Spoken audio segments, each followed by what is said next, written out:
know, it used to be when trees and limbs fell around our yards, we saw that as trash, something to be put out to the curb for the trash people to pick up and haul away.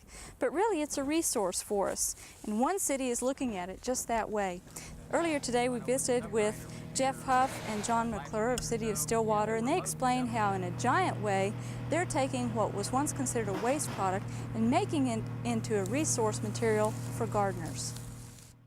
Well, actually, it's kind of grown out of a task force that the City Commission appointed for several citizens to take a look at some of the solid waste issues that Stillwater was experiencing. And one of those was the idea of a volume-based garbage rate. We started initially looking for ways to help people reduce the amount of garbage that they're putting out, to try and give them an advantage on reducing their garbage bill.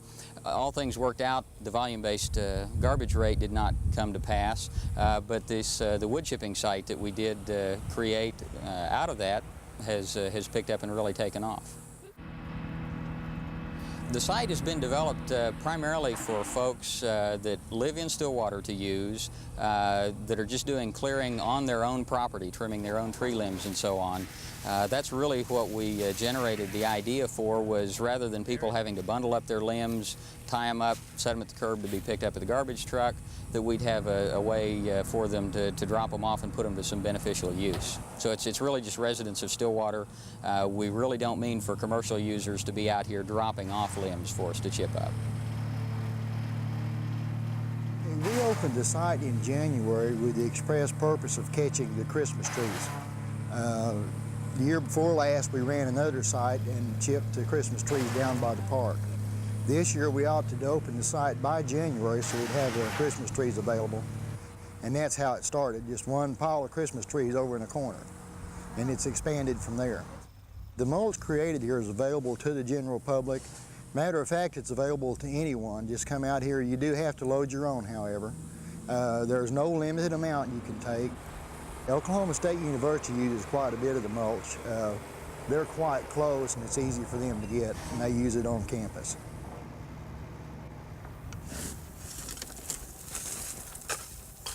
We'd also like to thank Mike McBain of the Asplund Tree Expert Company, because they deliver mulch to us from that Stillwater chipping site, and it sure comes in handy when the soil temperatures heat up and we need mulch for our orchard. Speaking of that, it's pear picking time, and we've got a nice one coming on right here.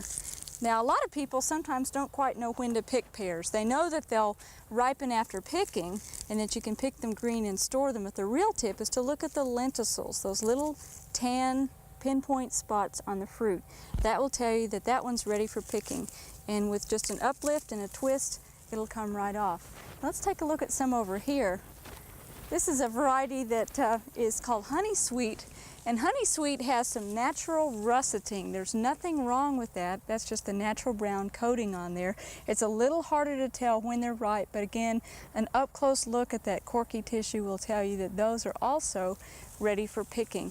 And when you pick pears, you want to make sure that you store them in a cool, dark place.